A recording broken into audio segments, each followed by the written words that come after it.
pensais qu'on était arrivé au bout un peu de ce procès-là, mais ça m'étonne encore qu'on en est encore là.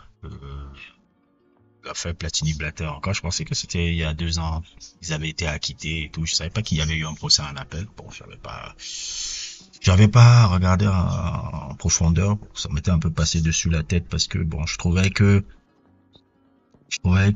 bon, dans cette affaire-là, c'était une affaire entre surtout Blatter, parce qu'on aime souvent dire ouais, Platini aussi, il était dans la magouille. J'ai envie de dire Platini, c'est pas qu'il était dans la magouille, mais il était obligé de jouer avec des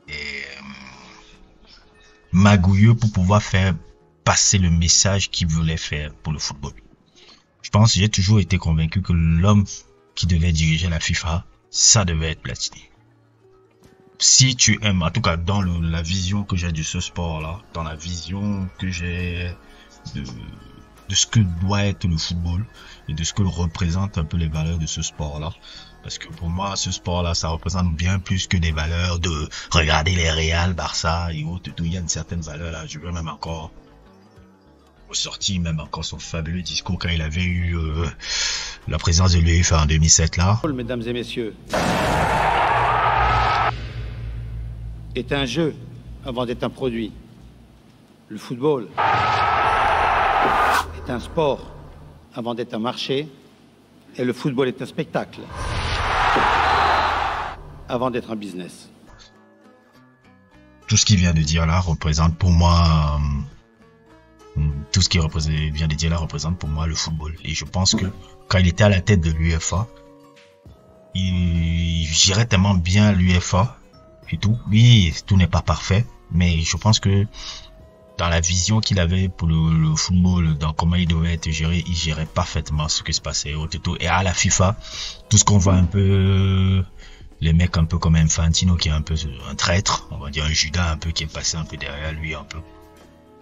On va le prendre ce poste et qu'il est beaucoup plus une arnaque qu'autre chose, une sorte d'individu qui est plus concentré à rechercher un peu les honneurs un peu que vraiment se concentrer sur le football, regarder ce qui se passe maintenant avec la venue de la vidéo, YouTube et super, énormément de choses que je trouve un peu bidon un peu en ce moment dans le monde, dans ce sport-là.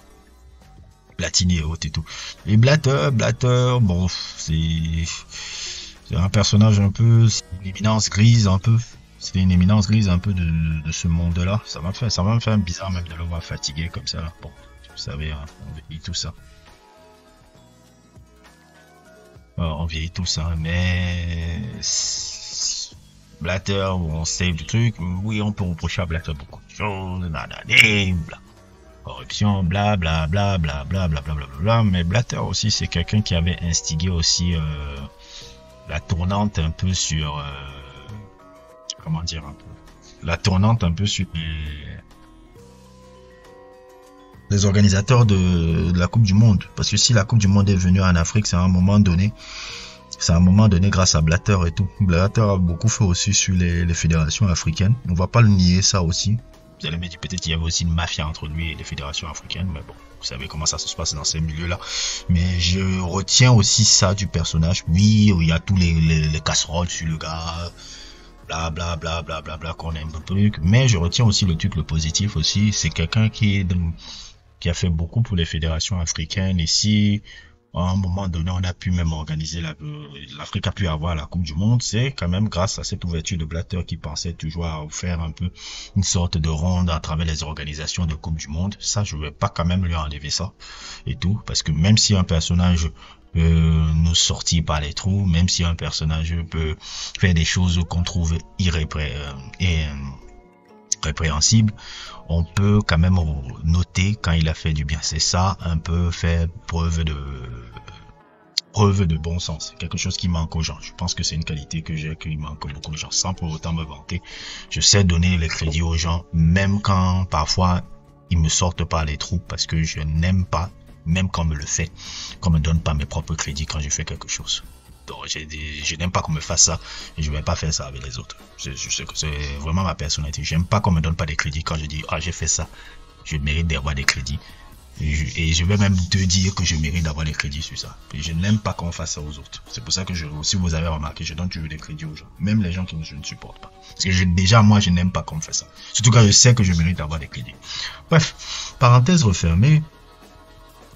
Parenthèse refermée, donc il y a cette histoire-là, apparemment dans cet article que je lis un peu sur 20 minutes, je vais vous le sortir là, affaire Platini-Blatter, la FIFA me devait cet argent, assure le Français jugé en appel pour escroquerie. Mais Michel Platini et Sepp Blatter étaient ce lundi devant la cour d'appel extraordinaire du fédéral pénal en Suisse. Un peu plus de cheveux blancs pour l'un, une posture un peu plus courbée et un visage plus marqué par les années qui passent par pour l'autre, Michel Platini et Sepp Blatter étaient de retour devant la justice ce lundi à la cour d'appel extraordinaire du tribunal pénal fédéral à Muttenz, près de Bâle, dans l'affaire du paiement suspect qui a brisé la carrière de l'ancien numéro 10 des Bleus en 2015. Acquitté en première instance en 2022, le Français de 69 ans est rejugé aux côtés de l'ex-patron de la FIFA, Sepp Blatter, pour escroquerie, gestion déloyale, abus de confiance et faux dans les titres. Et je ne comprends pas toujours pourquoi le ministère public s'acharne sur moi, a lancé le triple ballon d'or au début de son audition, répétant avoir aidé le Suisse à conquérir la présidence de la FIFA en 90 avant de devenir son conseiller jusqu'en 2002. Surpris de voir Blatter lui demander ses prétentions salariales, comme je ne connaissais pas le monde de la FIFA, j'ai dit un hasard 1 million, a raconté Platini, désormais sans activité et retiré à Cassis près de Marseille. Il m'a demandé 1 million de quoi. J'ai voulu un peu plaisanter, j'ai dit 1 million de ce que tu veux, des roues, pesetas, délire. Et Monsieur Blatter a dit 1 million de francs suisses, a poursuivi l'ex-capitaine des Bleus. Mi-99, alors que Platini conseillait déjà Blatter sans contrat ni rémunération, le Valaisan lui aurait dit je ne peux pas te payer. Le Valaisan lui aurait dit je ne peux pas te payer le million, je n'ai pas d'argent. Les deux hommes auraient alors convenu d'un accord pour 300 000 francs suisses par an, intégralement payé aux Français. Il m'a dit je te donnerai le solde plus tard quand on aura l'argent à la FIFA. A poursuivi Platini, qui a donc présenté en janvier 2011 une facture de 2 millions de francs suisses à l'instance du foot qualifié par le parquet de fausses factures destinées à escroquer l'organisation. Platini aurait-il présenté cette demande si Blatter avait quitté la FIFA? Absolument, a répondu le Français. Et si la FIFA n'avait pas voulu me rémunérer, j'aurais fait une procédure judiciaire. Un contrat, c'est un contrat. Une parole, c'est une parole. La FIFA me devait cet argent et j'aurais tout fait pour le récupérer. Voilà. C'est à peu près toujours, on va dire, une histoire de sous. Et une histoire de sous-payé, une sorte de facture de 2 millions de francs qu'on devait donner Platini, on l'accuse un peu de soi-disant extorsion d'argent alors que c'était une parole entre deux personnes. Bref, dans cette histoire-là, comme j'ai dit, c'est aussi une histoire entre deux hommes. Deux hommes qui ont été proches et un vieux père qui ne voulait pas voir son padawan le dépasser. C'est toujours ça, cette histoire entre Platini et Blatter. C'est le maître qui ne supportait pas que son élève commence à devenir puissant et qui plante. Il a dit que ok, si je dois tomber, tu vas tomber avec moi, mais tu n'auras jamais la FIFA. Tu n'auras jamais la FIFA que tu convoites là. Je te laisserai jamais l'avoir. Ça, j'ai toujours vu cette histoire-là comme ça. Et c'est ça parce que ce qu'on a reproché un peu à Michel Platini, là, moi je trouve un peu que c'est bon.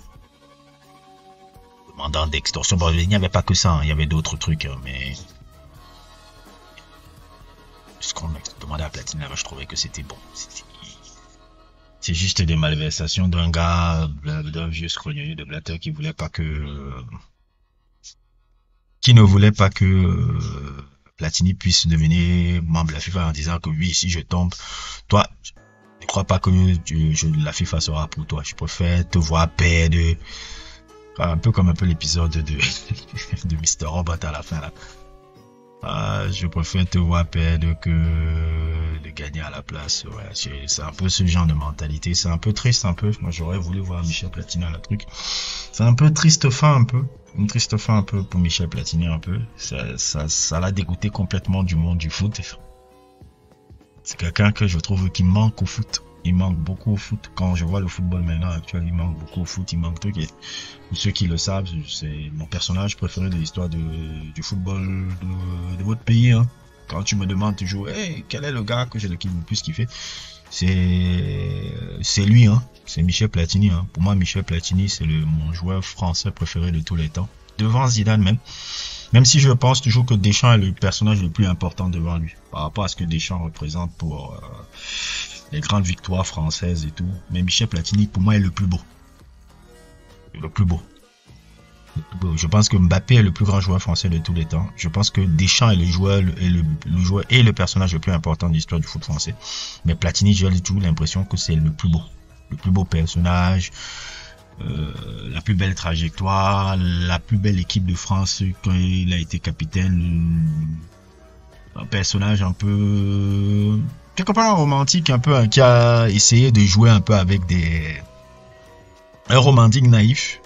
Bon, pas si naïf que ça, pas bête, mais un mec qui a essayé de jouer un peu dans la politique pour pouvoir faire passer ses idées dans le foot avec des requins. Et les requins ont dit bon, non, tu peux pas passer. C'est pour ça que ça me rend un peu triste, un peu, cette histoire-là, à travers ce personnage-là. Donc, voilà, je crois aussi avoir lu, si je me trompe pas, que le